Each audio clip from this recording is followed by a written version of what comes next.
Hi YouTube, how y'all doing? Sorry I haven't been around for a while, but I've been a bit busy. This tutorial basically, well, it's not really a tutorial, it's just a quick talk about a Wacom tablet.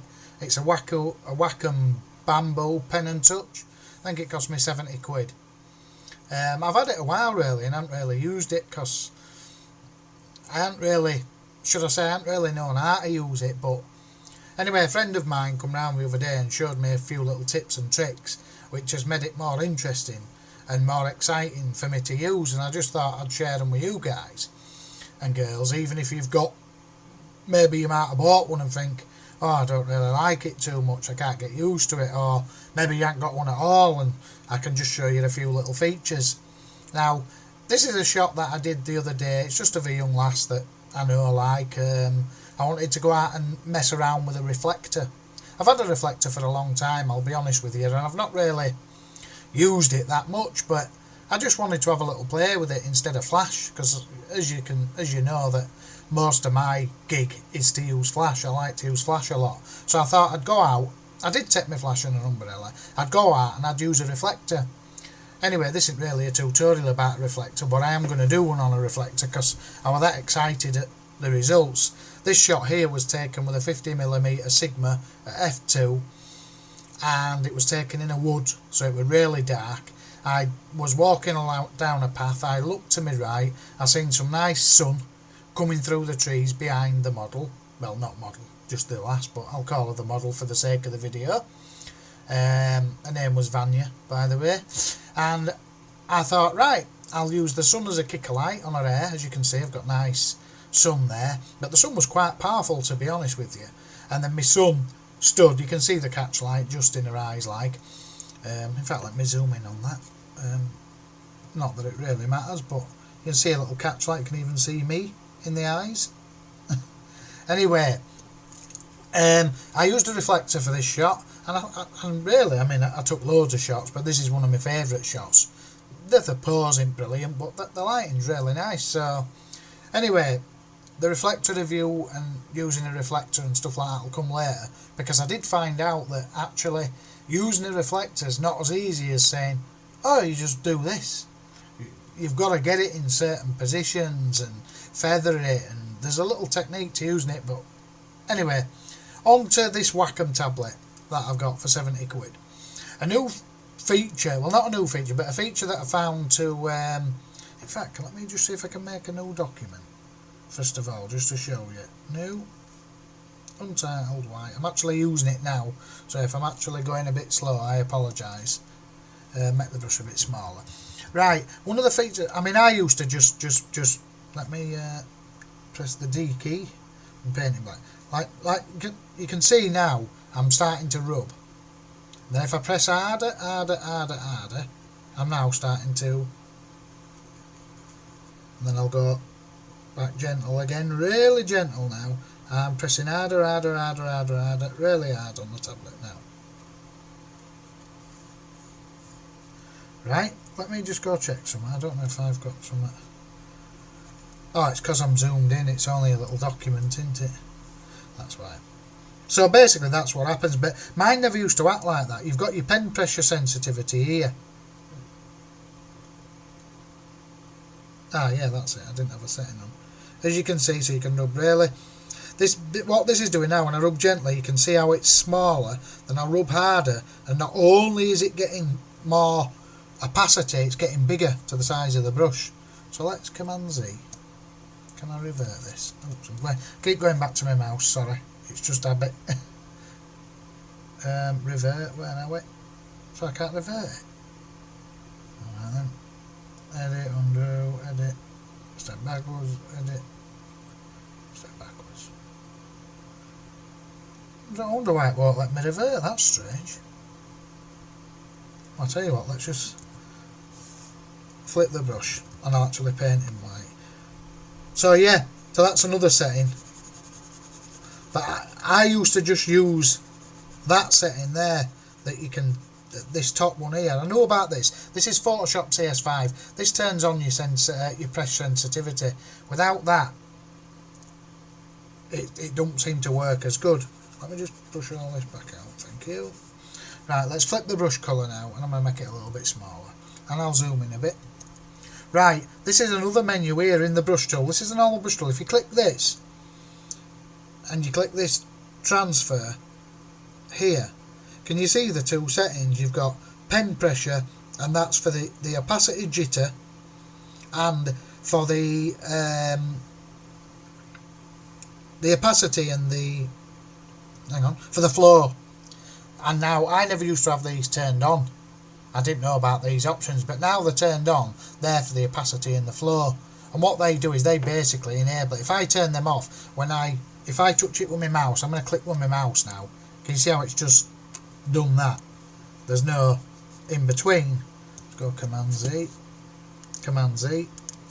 Now I'm going to use my pen, and I'm just going to gently touch. So not only am I getting a little small brush by turning this setting on here, I can start to press harder, and it will also get more opacity and more flow, and eventually it'll go as big as my brush. Now I'm really, well, I've got full pressure onto it, and you can see it's the full size of my brush. And then if I release, I can just say it with just a tiny spot, just press really gently, the opacity goes down, and start to press a bit harder, bit harder, bit harder, bit harder. And basically I just wanted to share that little feature with you. I mean, I am still learning it myself, but I think it's a fantastic tool for being able to do stuff like that. It enables, I'm going to show a skin softening technique now. Let's just don't save. Now I'm going to use the same thing on here. Let's just check I've got it turned on. Right, that's on. Let me check my settings. It should be still on under transfer, pen pressure and pen pressure. Yes, we are. So now what we're going to do is we're going to Command J, Control J on a PC, Command J on a Mac. I'm going to go to Filter, Blur. Now I'm not going to do a full, I'll just go to Gaussian Blur. Move that out of the way. And let's blur it. In fact, I'll put an intense blur in it. Right, okay. Now I'm going to hold Command, it's Control on a PC, and add a layer mask. Alright, so what I lied, it's not Command, it is Control or Option on a Mac, which has added a black mask. Now I'm going to zoom in a bit. I'm not going to go too intensely. Now I'm going to use the same technique now to paint the blur back in, but as I've got pressure sensitive enabled, it's going to enable me just to get a nice little blur. I mean, I don't know how good this is going to show on the video, but it really is a good technique for softening skin. Just buying the Wacom tablet for this one feature alone, being able to do skin softening with it so nicely. I mean, here I'm just really gently pressing my tablet. And obviously you make the, I'm going to just do it a bit quicker. And then you can see around her lips it's a bit, she's got like a few little layers, so I'll press a little bit harder there to put the blur more intense.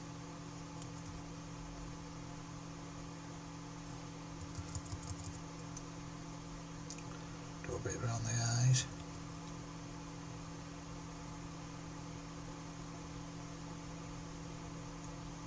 Flip Command Z, and a bit hard.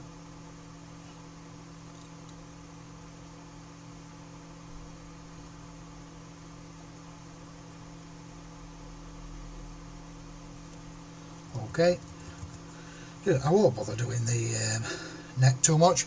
Right, anyway, let's let you take a look at, well, if you look at the mask here, you see the mask? Can I option click on that mask?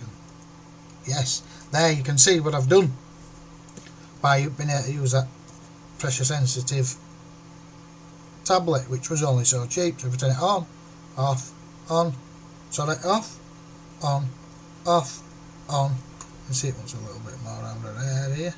Oops, what am I doing here? Command Z, I'm painting with the wrong colour brush. Command Z, do it again full, get on the mask. Oops.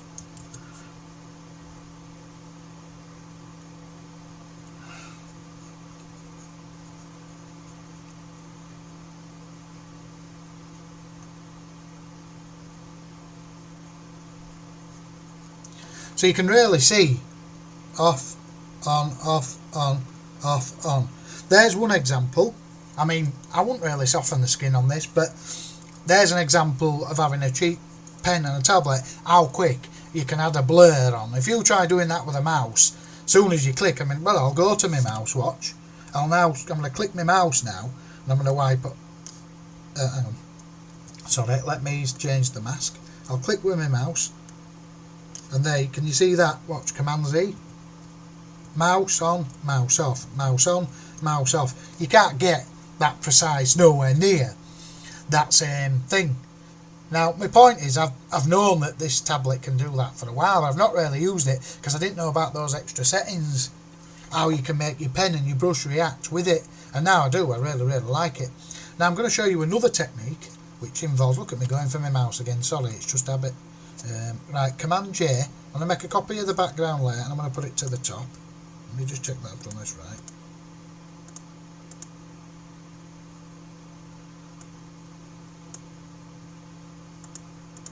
Right, now on this I'm going to use the same thing now, but what I'm going to do is, let me see what my zoom rate is. Right, I'm going to go to Filter, Sharpen, Unsharp Mask,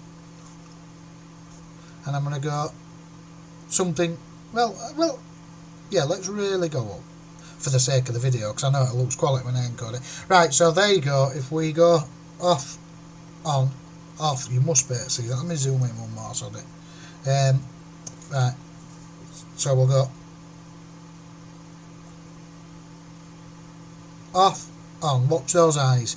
Right, okay. So now I'm going to Option, Control on a PC and click to add a black layer mask.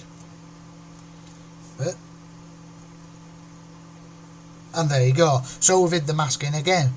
So basically I've got my brush selected again now. And I'm going to now paint in the sharpening. Don't forget, I've got pressure sensitivity. This is another reason why it's really good. And remember we're on about masking for sharpening. And I said to you, masking, this is a much better thing to do with. So basically you over sharpen it, and then you mask it out, and then you can paint back the sharpening in as much as you want. I mean, for the video I'm going to paint it back a bit more intense, right? Let me go to this high. I'm pressing quite hard now, just for the video, but you wouldn't really do that in reality. And there you go. Let me see if I turn that off. Off. Let me show you the mask. If I can figure out how to do it right now. Command Z, Option, Control, and there you go. I've actually painted it in quite hard, but you can use the same technique again. Let me zoom in again so I can really show you. Onto a 67.7, which is off. See it? I mean, it's a bit much, to be honest. Well, there's another good example of how good having a Wacom tablet. I mean, look at those eyes from zoomed out. I mean, this is probably how it'd look on web. They are half shut. They really come to life. So that's a little talk about the Wacom tablet, and obviously any other questions. I'm going to play with it a bit more myself. I'm not saying I'm a professional on a Wacom tablet and I can teach everybody how to use one, because I'm a novice myself, but I just thought I'd show a couple of good examples. Especially it seems I like to do a lot of sharpening and masking and put the sharpening back in. I think I'm going to have a much more fun of being able to do it with a Wacom tablet, because it means that you can oversharpen. If you, like I've said before, if it was a bride, you can sharpen the flowers a lot more than you can her eyes. You can sharpen the patterns in a dress a lot more than you can in her eyes. So you could really, as you were sharpening and doing your unsharp mask, you could probably look at the flowers and adjust it until they were really crisp, even though the eyes might look a bit overly sharp. Then you can mask it out and you can paint back with your pressure sensitive Wacom tablet. You can paint back the eyes perfectly, and then when you go over the flowers, just press a lot harder on your Wacom tablet to paint the sharpening in a lot better. One, it'd stop you having to maybe do 3 or 4 sharpening processes, because sometimes when I sharpen eyes, I'll sharpen eyes, I'll mask it, paint my eyes back in, then I'll sharpen the dress, mask it and paint the dress back in. This way now I've been shown these few little extra features in Photoshop. One being, hang on, let me get me, just use my mouse so I'm a bit quicker. That's your pen pressure sensitivity there. And if you click your brush and you click this option here, you've got all these settings I'm going to play with these settings. But this transfer setting, if it's on pen pressure for your opacity and your flow, then it means the harder you press, the more opacity you'll get, and the less you'll press is obviously the less flow you'll get. The harder you press, depending on the size of your brush, is if you had your brush this big, if you press really hard, it would start off. If you press really gentle, your brush stroke would start off very thin, and then if you pressed it harder and harder and harder, the opacity you get more opacity, and eventually the harder you pressed, it would go to the full size of your brush as well. I hope this helps, and sorry for not being here for a while, but I am going to do my reflector tutorial soon, but it has been a bit crap weather here in Leeds, and hope to speak to you soon. Thank you very much.